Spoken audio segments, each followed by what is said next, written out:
Hello everyone, welcome you all in this video. Recently अभी stampede हुआ है नई दिल्ली में और बिहार में, जिसको लेकर रेलवे मिनिस्ट्री ने अपने रूल्स में कुछ चेंजेस करने का फैसला लिया है और चेंज करने के लिए सबसे सजेशन मांगे गए हैं और हम उन्हीं रूल्स के बारे में, उन्हीं सजेशंस के बारे में वन बाय वन इस वीडियो में हम डिटेल में देखने वाले हैं। तो चलिए स्टार्ट करते हैं इस वीडियो को। Before starting this video, I want to request you all, if you are new on this channel, then please do subscribe this channel for more such learnings and such videos. So let's start. So ये जो stampede हुआ था वो नई दिल्ली और बिहार में हुआ था, जहाँ पर जनरल टिकट ले करके लोगों ने जो एसी कोचेस की विंडोज़ हैं वहाँ पर उन्होंने सारी विंडोज़ को लगभग तोड़ फोड़ कर दिया था। और ये विंडोज़ जो कि हमारे टैक्स पेयर्स की पैसों से बनी होती हैं, उनका कितना पब्लिक प्रॉपर्टी का नुकसान हुआ है। सो इसी भगदड़ को लेकर, इसी स्टैम्पेड को लेकर के नए रूल्स निकालने जा रही है रेलवे मिनिस्ट्री। अभी विचार कर रही है, ठीक है, उन सभी रूल्स के ऊपर कि कितने रूल्स होने चाहिए और कौन कौन से चेंजेस लाए जा सकते हैं। आपको ये इस क्वेश्चन का आंसर देना है कि रेलवे मिनिस्ट्री में जो मिनिस्टर हैं, इस मिनिस्ट्री के कौन हैं और इनके मिनिस्टर ऑफ स्टेट कौन है। आपको ये दोनों क्वेश्चन का आंसर कमेंट सेक्शन में देना है और जिसका भी आंसर करेक्ट होगा मैं उसे पिन कर दूंगी, ताकि बाकी जितने भी हमारे व्यूवर्स होंगे उनकी हेल्प हो जाए। ओके, और आप लोगों का रिवीजन भी हो जाएगा। सो ये जो रूल्स निकाले जा रहे हैं, इंडिया में बहुत सारे फेस्टिवल्स मनाए जाते हैं और स्पेशल ओकेजन्स के ऊपर ट्रेन्स में बहुत ही ज़्यादा भगदड़ हो जाती है, भीड़ हो जाती है। इसी चीज़ को कंट्रोल करने के लिए ये न्यू रूल्स लाए जा रहे हैं। ये इस रूल्स के अकॉर्डिंग, जो पहले अगर आप जनरल टिकट लेते होंगे, आपने अगर लिया होगा तो आप देखते होंगे कि उस टिकट पर केवल लोकेशन का नाम लिखा होता था। मीन्स आप ए से बी तक जाने वाले हो, ये लोकेशन का नाम लिखा होता था, बाकी कुछ नहीं लिखा होता था। लाइक ट्रेन का नेम नहीं लिखा होता था, उसका नंबर और टाइमिंग। ये तीनों चीज़ें इस बार नए रूल्स के अकॉर्डिंग चेंज की जाएंगी टिकट में। तो टिकट में आपको अब जो आने वाली ये रूल आने के बाद जो भी चेंजेस आएंगे, आपके टिकट पर, जनरल टिकट पर ट्रेन के नेम भी दिखाई देंगे और नंबर भी और टाइमिंग भी, लोकेशन के साथ साथ। ओके, ये चेंजेस है। बाकी है, number of unreserve tickets will be limited according to real capacity. Means आपने देखा होगा कि जितने भी जनरल बोगीज़ होती हैं, 2, 3, 4 जितने भी होती हैं, उसमें बहुत ज़्यादा भीड़ घुस जाती है, बहुत ज़्यादा, कैपेसिटी से बहुत ज़्यादा। बहुत सारे पैरों के ऊपर इतने सारे पैर आने के बाद भी बच्चे उसमें पिस जाते हैं, फीमेल पिस जाती हैं। आपने देखा होगा, बुज़ुर्गों का तो देख ही सकते हो, आपकी बुज़ुर्गों को एंट्री भी नहीं मिलती है, बहुत सारे बाहर भी रह जाते हैं, ठीक है ना। तो बहुत ही ज़्यादा उसमें रश हो जाता है अनरिजर्व टिकट लेकर के जो घुस जाते हैं जनरल बोगीज़ में, जनरल कोचेज़ में।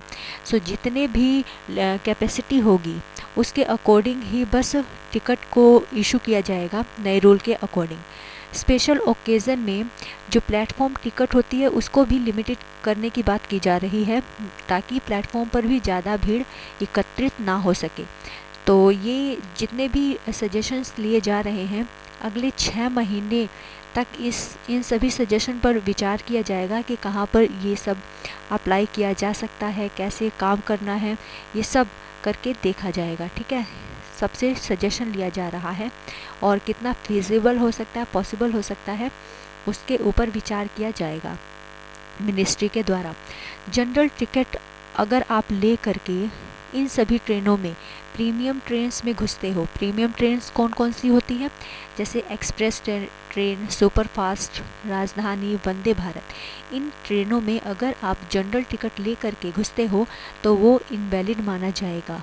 ओके, फिर भी अगर आपने जनरल टिकट ले ली है और आप एंट्री कर गए हो, एंट्री आप कर जाते हो इनमें, तो आपको पेनल्टी आपके ऊपर इम्पोज की जाएगी। ओके, तो आपको ध्यान रखना है कि जनरल टिकट ले करके आप इन प्रीमियम ट्रेन्स में ना घुसो, क्योंकि आप जानते हो कि इन ट्रेन की जो टिकट होती है वो बहुत ही ज़्यादा कॉस्टली होती है, और कॉस्टली के साथ साथ बहुत सारी सुविधाओं का इसमें ध्यान रखा जाता है। तो उन सभी को मेंटेन रखने के लिए पेनल्टी इम्पोज की गई है। सो भूल के भी ये गलतियाँ आप मत करना। ओके, क्लासिफिकेशन ऑफ कोचेस कितने प्रकार के होते हैं इंडियन ट्रेन्स में। सो यहाँ पर 3 टाइप्स के कोचेस होते हैं, AC air condition coach, sleeper coach SC, general coach GC। General coach में अनरिजर्व सारी सीट होते हैं, मतलब इन सभी सीटों के लिए किसी भी प्रकार से पहले से रिजर्वेशन नहीं होता है, जैसा कि AC और SC में होता है। ठीक है, सो अनरिजर्व 2 प्रकार से हो सकता है, एक तो 200 किलोमीटर से कम डिस्टेंस के लिए और एक 200 किलोमीटर से ज़्यादा डिस्टेंस के लिए।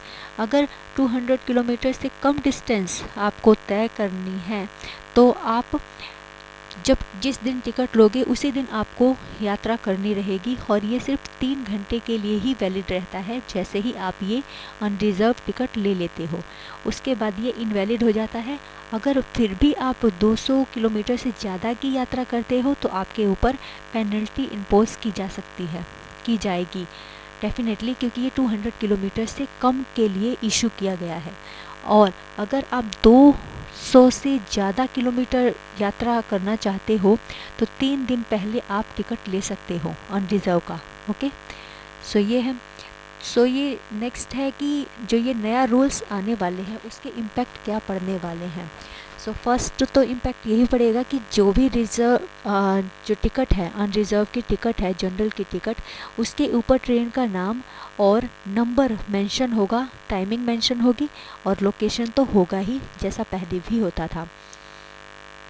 तो जब ये टिकट इशू हो जाएगा, उस टिकट पर ट्रेन का नाम, नंबर, टाइमिंग ये सब मेंशन होगा, तो कोई भी यात्री बीच में ट्रेन को बदल नहीं सकता। मीन्स एक ट्रेन के जनरल कोच से दूसरे ट्रेन के जनरल कोच में एंट्री नहीं मार सकता।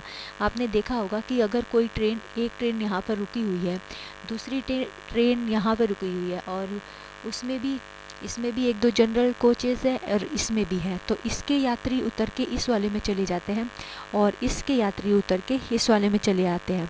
तो ऐसा कर सकते थे अभी तक, लेकिन नए रूल के आने के बाद ऐसा आप नहीं कर पाओगे। ओके, सो इस चीज़ को रिमेंबर आपको याद रखना है। अदर इम्पोर्टेंट इन्फॉर्मेशन क्या है कि वेटिंग लिस्ट हम किस में निकाल पाते थे और निकाल पाते हैं। स्लीपर में हम वेटिंग लिस्ट निकाल लेते हैं और जनरल कोच में भी। ठीक है, तो वेटिंग लिस्ट निकाल करके अगर आपकी स्लीपर में कोई सीट कंफर्म नहीं होती है तो आप स्लीपर में एंट्री कर सकते हो या फिर जनरल कोच में, बट AC कोच में आप एंट्री नहीं कर सकते। रिमेंबर दिस, अगर आप AC कोच में जनरल टिकट ले करके एंट्री करते हो तो आपके ऊपर पेनल्टी इम्पोज की जाएगी, पेनल्टी आपको लग जाएगा, जुर्माना लगाया जा सकता है आपके ऊपर। Remember this. इमरजेंसी लिस्ट, तो इमरजेंसी लिस्ट में पैसेंजर एक दिन पहले अपनी कंफर्म शीट करवा सकते हैं ट्रैवलिंग डे से पहले। मीन्स अगर आपको कल यात्रा करनी है, यानी कि मंडे को अगर आपको ट्रैवलिंग करनी है तो आज संडे को ही आप इमरजेंसी टिकट बुक करवा सकते हो एक्स्ट्रा पेमेंट करके। ओके, नॉर्मल टिकट से एक्स्ट्रा पेमेंट करके आप एक दिन पहले टिकट की बुकिंग करवा सकते हो इमरजेंसी लिस्ट के अकॉर्डिंग। प्लेटफॉर्म टिकट, अगर आप प्लेटफॉर्म पर रेलवे स्टेशन के प्लेटफॉर्म पर किसी को चढ़ाने आ रहे हो, ट्रेन पकड़वाने आ रहे हो या फिर किसी को पिक करने आ रहे हो तो आपको प्लेटफॉर्म टिकट लेने की ज़रूरत होती है। अगर आप ये प्लेटफॉर्म टिकट नहीं लेते हो तो आपके ऊपर पेनल्टी लग सकती है। तो ये प्लेटफॉर्म टिकट ज़्यादा रुपए की नहीं होती है, 20 to 10 रुपीज़ की होती है, तो आप ले लोगे तो इसमें कुछ ज़्यादा कुछ होगा नहीं। मीन्स बस रेलवे की ही हेल्प होगी, जो भी हाइजीन है, साफ़ सफाई है, उसको मेंटेन रखने के लिए। सो ये सभी रूल्स रेगुलेशन थे जो नए रूल्स में सजेशन के रूप में दिए गए हैं, जो इस स्टैम्पेड के बाद ऐसे बहुत सारे स्टैम्पेड होते रहते हैं। आपने देखा होगा कि अभी प्रीवियसली ट्रेन्स में कितने भगदड़ हुई थी और कितनी ट्रेनें डिरेल हुई थी, है ना। सो देखते हैं इनमें से कौन कौन से रूल्स अप्लाई होते हैं। बट ये वाली रूल्स अगर अप्लाई हो गए तो आपको बहुत ही सतर्कता के साथ अपनी यात्रा करनी होगी। ओके, सो ये था हमारा न्यूज़। सो ये क्वेश्चन है आप लोगों के लिए, what is the minimum distance for general ticket. General ticket के लिए मिनिमम डिस्टेंस कितनी है, मुझे आपको कमेंट सेक्शन में कमेंट करके बताना है इन 4 ऑप्शंस में से। और जिसका भी आंसर करेक्ट होगा मैं उसके आंसर को पिन कर दूंगी, ताकि आने वाले जितने भी हमारे व्यूवर्स होंगे उन सब की हेल्प हो जाएगी। So thanks for watching this video.